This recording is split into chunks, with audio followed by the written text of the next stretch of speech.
Alright, what's up guys? Lazo from Wolfpack Cryptos here. I'm going to do a quick macro market update. Not going to spend too much time on it. I'm going to talk about the stock market, talk a little bit about gold and silver for like a minute or two. Then I'm going to get into Bitcoin, get into the altcoins, and I'm going to talk about what to expect the rest of this week. What to expect with altcoins, and I've released the portfolio for the private members of Wolfpack Crypto.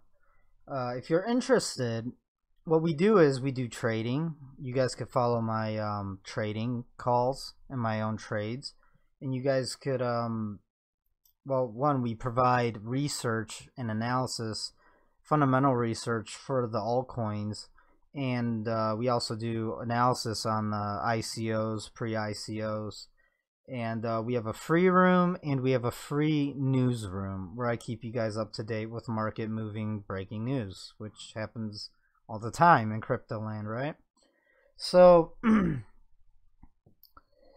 and this is not financial advice. If you trade based on my videos, you will likely get wrecked because the market could change at any given moment due to news or anything. And if you are interested, I do upload free Bitcoin charts in the free room, in the newsroom, and you could utilize that.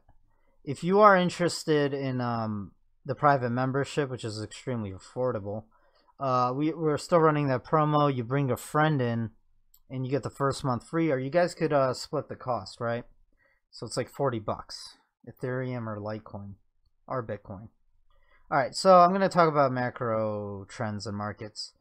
Last night was Trump's State of the Union address. It was extremely well done and uplifting. It really was, in my opinion. It sounded very authentic, and he talked about all the things that he's done this year, and it was very emotional. If you're a U.S. citizen, or even if not, I mean, you should check it out, listen to it, or watch it on YouTube. It was a good State of the Union address. Liberals didn't stand for anything, which was really, I thought it was wrong. But so there's going to be bipartisanship. So Trump's going to have to fight all the way to cut the size of government. He's already done all right. He's done okay, decent. I don't approve of everything, okay? And I don't approve of some of the tax cuts and the implications. But overall, the tax cuts are good for the economy. And that is why the stock market has gone up this year massively. There's never been such growth. I think there has been once before, but not at. But this pace of growth in the stock market, not saying the economy, just the stock market, is sort of unprecedented. It hasn't been seen in a long time, and right now it's having a correction. I do not know how deep the correction will be, and I don't know if it's the beginning of the end for the stock market bubble. But what I do know is that bonds, the yields on the 10-year,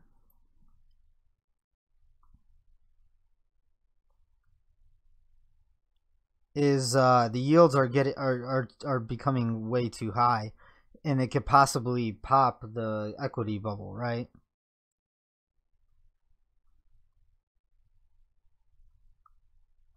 Hold on one second. Let me bring up bonds.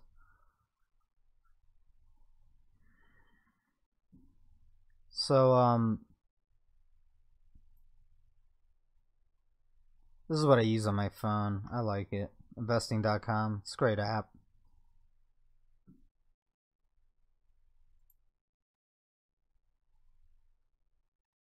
They have cryptocurrencies on investing.com if you guys want to check it out. It's not a bad app. It's a very nice app. It's way better than CoinMarketCap because that's delayed, right?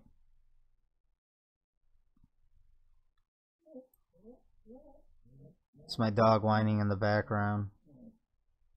Where are bonds? Why? Ah, here we go. It's different. I don't go on here with my laptop. All right, so let's look at the yield. The 10-year yield is at 2.7. I mean, at 2.8, it's getting pretty high. The yield on a bond is the interest rate for the United States debt, right? And it's also the yield and the interest rate on everyone's credit cards, home mortgages, you name it. Like any debt you have that's variable, when the yield goes up on the bonds, the interest rate on your debt goes up and you have to service it. At the same time, the dollar is losing value. So it's like it's like a double whammy, okay? So your purchasing power is going down. Your debt that you've been accumulating all these years, well, the interest rate on that is going up. So that's what the fear is. That's what could choke the U.S. consumer and can inevitably trigger a stock market crash, if you guys understand that. And not just that, the United States Treasury, the debt on the U.S. debt is going up because, I mean, Trump came out with this tax plan, right? But he hasn't really cut too much government spending, not enough to offset the growth. I mean, the growth is not enough to offset the tax cuts. That's what the Republicans are saying is going to happen, but it's not. If anything, Trump, I think, is just trying to buy time to bring back industrial jobs to the United States before shit hits the fan, if that makes sense. Now, the Dow Jones, I mean, it looks just like the S&P 500. Gold, it's literally just trading sideways. This is a daily chart. It's just trading sideways. These are the miners. This is Venn Vectors, gold miners, major miners, right? And that's a good indicator to watch. And there was a little pop this last month, but there's a little dip right now in the price of gold. And I could go back to gold real quick.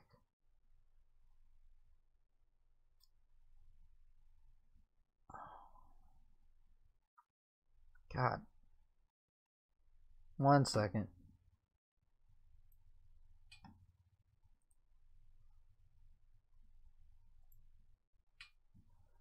And here's gold, 4-hour chart.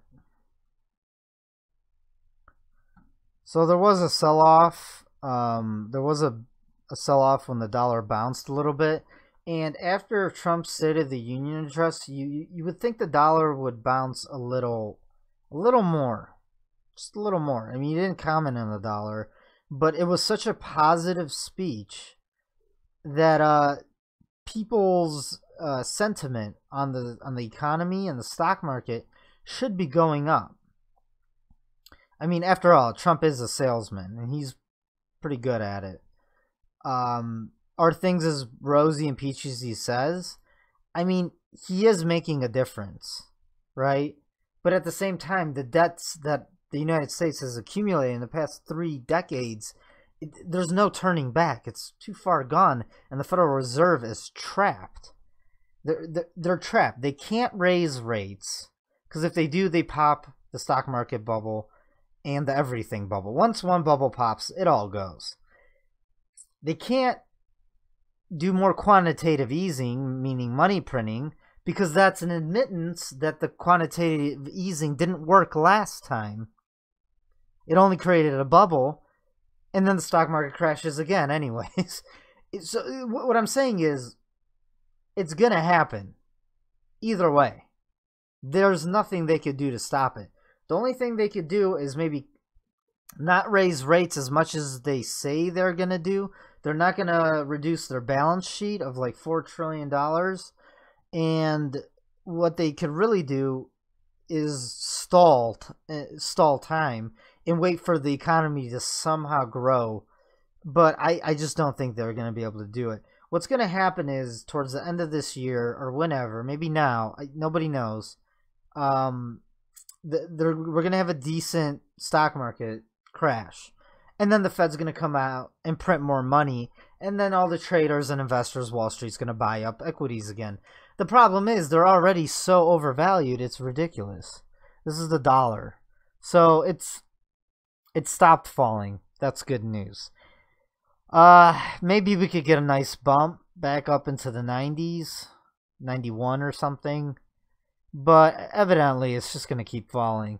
I think the fate of the dollar is really going to be international developments like Europe. Maybe if the European banks go under, then the dollar will be bought back up and U.S. equities will go up. So maybe the U.S. is just trying to stall time, waiting for the China bubble to pop or the European bubble to pop. We don't know. We'll see. So I just want to keep you guys. I just want to do a little macro market update. All right. So the shorts on Bitcoin, they're starting to flatten out here. They kept going up last night in the last 24 hours, which is insane. This is like an ultimate short of Bitcoin, and that's why Bitcoin can't catch a bid and rally. It is flattening right now, and this afternoon, I mean, we might see some buying come back. The problem is the RSI, it's still overbought on the 4-hourly. So what could happen is if it sticks around 10,000 way too long for like the next 12 hours, 16 hours max, if it's just sitting around 10,000, it's going to fall again. The MACD does look like it's going to cross, and this is a 4-hour chart, 4-hour candlesticks, right? Let's take a look at the daily. The daily is starting to become oversold, so that's another bit of hope for Bitcoin. So essentially at this stage, what you do is you wait and you see what happens with Bitcoin. And if you see if there's big buying volume coming in. You can come to Crypto Geeks and I'll be uploading charts. Now, another thing that I am watching is Ethereum.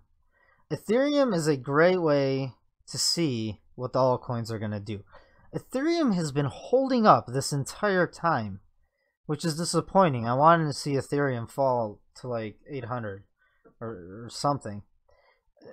Well, this moving average, this is the 1-hourly chart. Let's go on the 4-hourly where it makes... So,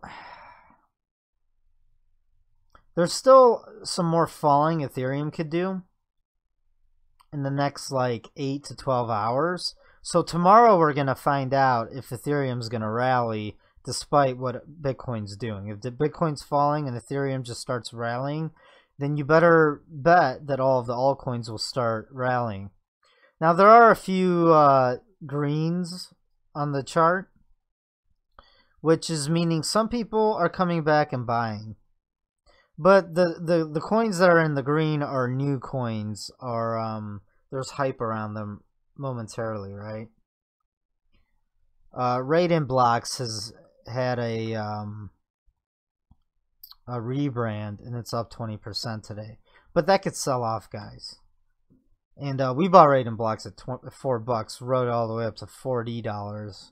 It's a nice return. That's a 100x, or no, that's a 10x, right? All right, so let's get back to Ethereum. I don't think Ethereum's gonna rally this afternoon. If we're gonna see a rally, it's gonna be tomorrow morning, but more than likely tomorrow afternoon. Right now it's 5:20 p.m. U.S. Eastern Standard Time. So by the time you watch this video, it's probably 6 p.m. United States Eastern Standard Time. So you guys get a feel for the time frames I'm talking. So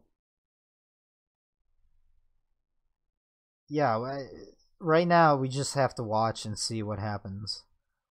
I'm not convinced we've bottomed out, but I'm not convinced that the market could keep falling for at least Ethereum and the altcoins. Bitcoin, on the other hand, I think there's more falling for the intermediate. I think it's going to revisit 5,800 eventually. But that doesn't mean that the altcoins and Ethereum is going to keep selling off. So I would say just wait another 12 hours and we'll see what happens before we start buying in. I have released the portfolio in the private memberships. just in case the market starts rallying, so everyone could buy the dip, right? Because we took profits at the top, now we're gonna go back in and buy up the altcoins cheap. We're gonna go shopping, we're gonna buy that dip. Alright, so let's look at the news. The one thing that got me excited was Bittrex was actually they're thinking about adding a USD pair. So you could actually trade from altcoins, Bitcoin, Ethereum to actual US dollars rather than Tether, and that's probably because of all of the recent FUD, right? And that's great, and that's what I want to see, because you need to be able to hedge, guys, in cash. If you can't hedge in anything and the market keeps crashing everything all at once, I mean, what are you going to do? I mean, it's going to take you time to get back out into an exchange that does have USD. Because the exchanges like, what is it? Gemini, Polnex, and there's another one. I think it's HitBTC. I don't know. I'm not. I posted it in the news. Actually, let me scroll up.